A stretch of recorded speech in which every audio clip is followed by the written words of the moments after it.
প্রিয় শিক্ষার্থীরা আসসালামু আলাইকুম। ভার্সিটি একাডেমি পেজে তোমাদের স্বাগত।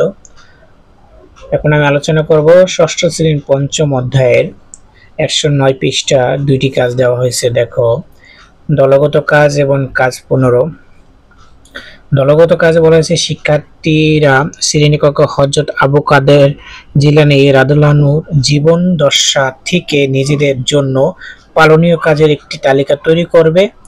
এরপরে বলা হয়েছে, দেখো কাজ 15, জীবন দশা থেকে তুমি অনুসরণ করতে চাও এমন দিকগুলো একটি নিয়ে প্রতিবেদন প্রস্তুত করো। তাহলে এই অ্যান্সারগুলো তোমাদের অবশ্যই নোট খাতা তুলে রাখতে হবে। চলো এখন আমি প্রশ্নের অ্যান্সারগুলো এই ভিডিওর মাধ্যমে সুন্দরভাবে তোমাদের মাঝে তুলে ধরছি। 109 পৃষ্ঠায় দলগত কাজ। শুরুতেই শিক্ষার্থীরা শ্রেণীকক্ষে হযরত আব্দুল কাদের জিলানী রাদিয়াল্লাহু আনহু জীবন দশা থেকে নিজেদের জন্য পালনীয় একটি তালিকা তৈরি করবে। আব্দুল কাদের জিলানী রাদিয়াল্লাহু আনহু জীবন দশা থেকে নিজেদের জন্য পালনীয় কাজের একটি তালিকা।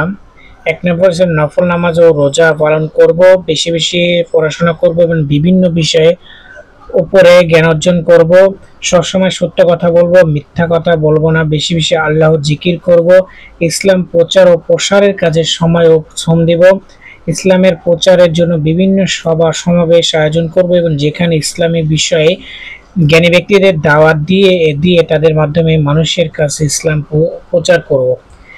5 নম্বরে 5 ওয়াক্ত ফরজ জামাত সঠিকভাবে ও সঠিক সময়ে আদায় করব, নিয়মিত অর্থ ব্যাখ্যা সহ কোরআন তিলাওয়াত করব, বেশি বেশি নফল রোজা রাখবো।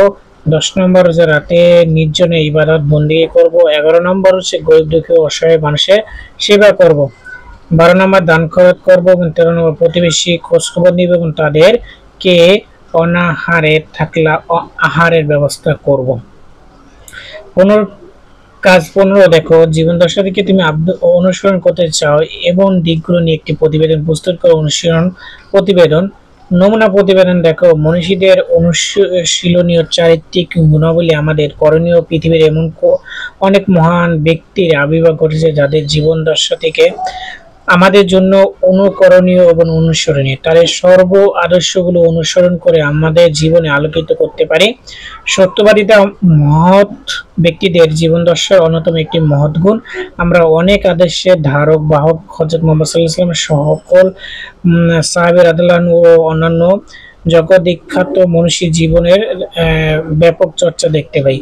এই গুণাবলী চর্চার ফলে সমাজের শান্তি শৃঙ্খলা বজায় রাখার পাশাপাশি পরকালীন জীবন হয়ে উঠবে কি সাফল্য মণ্ডিত। ইবাদত বন্দেগীর ইসলামের জীবন ধারণের ধারকভাবের অন্যতম সেবা গুণাবলীর মধ্যে সেরা। তারা দিনে রাতে যতই কাজ করুক না কেন আল্লাহ তাআলা কখনো ভুলে যেতেন না, বরং যখনই তারা সময় পেতেন তখনই আল্লাহর ইবাদতে মশগুল হয়ে যেতেন। নফল সালাত জিকির আজকারের মাধ্যমে তারা আল্লাহর সন্তুষ্টি অর্জন করতেন।